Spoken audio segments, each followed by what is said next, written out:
Alright, hey everybody. Today I'm going to be doing a model review of the brand new CCM D11Ns that came out in September of 2020.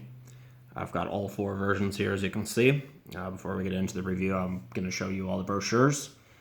Something I'm really happy with compared to the 375s on the brochure side of things is they actually came out with brochures with a picture of every model that they are trying to represent. So, for example, here is the 3 Shank version with the black belt line. Mine are all 10 out of 400. And it's your typical CCM brochure. They're all pretty much the same. It opens up, nothing on the back. So I'll just go real quick through them. There's the impact ripper.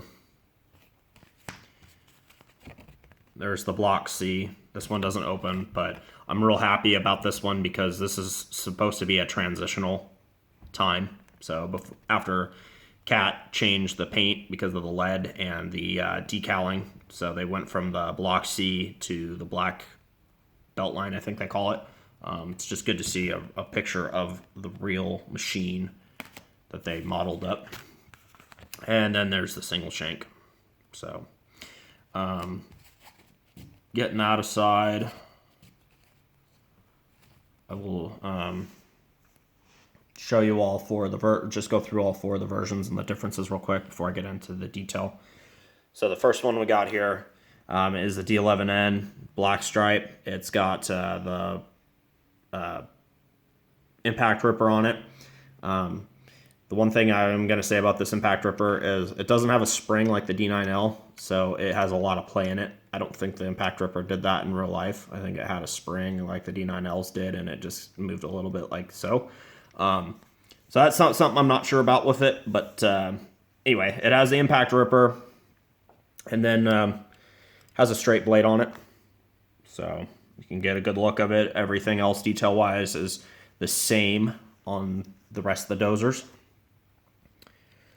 So set that one aside.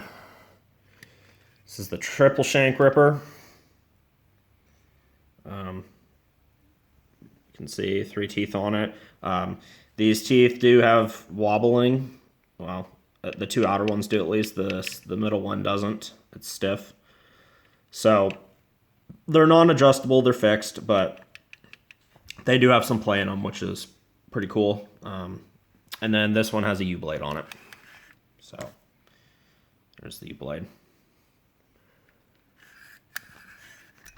Okay, the block C, which you can see on camera, looks almost orange. It's a lot brighter yellow paint. It's got the block C decaling. Single shank ripper. It's got also play in it. Non-adjustable, it's fixed. U-blade on the front. And it says cat in black, whereas on the other 3 it says caterpillar in yellow. So that is that version. And then here's the single shank black belt. Playing the ripper, non-adjustable, just like the all the other versions. Got a straight blade on it. And it says caterpillar in yellow riding. Okay. Had already pointed out. So I'll use this one for the detail. And now while it's already open, you can see all the doors open. They're kind of hard to open, but while I was messing around with this one did open up, so I'll just use that to my advantage. It's also got opening engine compartment, so I'll see if I can't get one of these models to do that. That's the one thing CCM hasn't done, is they don't give that tool out anymore to kind of, that little pick. So, but on this one, look, I got it open to show you the engine compartment. It does that on all of the versions, so that's good too. It's just, like I said, some of my models, the doors will open up easier than others, so just showing it on whichever one opens up the easiest. So functionality wise, the blade will go up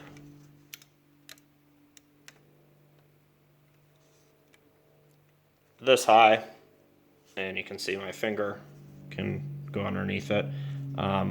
It curls forward that far, which is decent, and it curls back that far. You can see their cylinder exposed.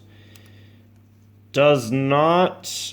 Oh, it does. It does tilt side to side a little bit, so you can see that. So that's good. The depth on the dozers, it goes basically without forcing it. It'll just hit the table. Like I said, on these models, I'm not going to try to force something. So the rippers are all pretty much the same with the exception of the impact. It's kind of its own deal, but they pretty much go flush to the table without forcing it anymore. And then they go up that high. They curl in that much, closes the cylinder, which is good. And then mine's really, really stiff. It will curl in about that much, or curl in that much without forcing it anymore. So curl it back in a little bit. So getting into the details. Your tracks also, functionality wise, also roll. And then they also do have working oscillation, as you can kind of see there.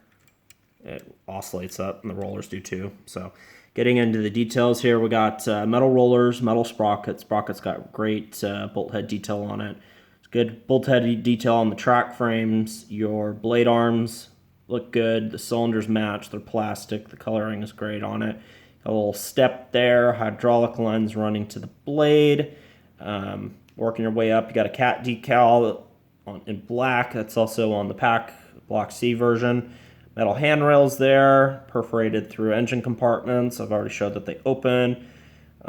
Hydraulic tank, D11N black belt line. You've got a fire extinguisher. All the versions have the fire extinguisher on that side. Good painted windshield wipers and trim around the windows. Your cab on the inside, it's a seat.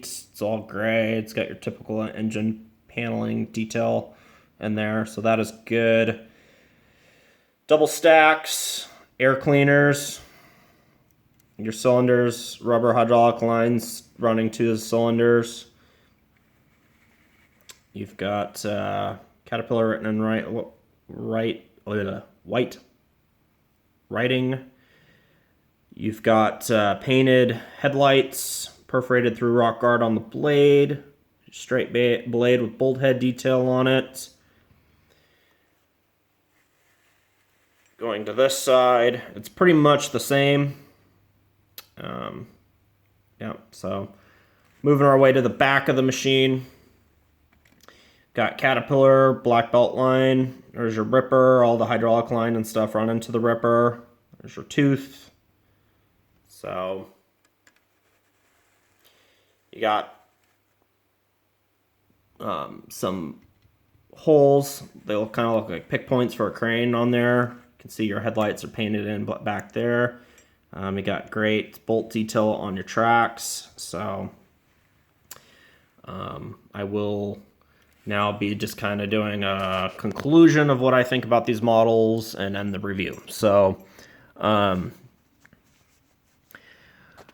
heard some people talking bad already about these models, even though they haven't gotten them yet. They are complaining that there are engine compartments on the dozers. I know on the brochures they have all open engine compartments modeled on them, but if you go online, there's plenty of D11Ns, especially with black belts decaling, that have enclosed engine compartments. So it's really, I think you're just complaining about something that really shouldn't be complained about. These dozers are great. They're great, got great detail. They really stepped up with the brochures, not having misprints. I think they look pretty accurate to the real machines. I really like that they did a Block C version with the original paint and then did these ones and did impact rippers for those who missed out on the D9L with the impact ripper. So I think these models are really executed well. They look good. They look true to the real machine. I would not hesitate on recommending any, if not all of them.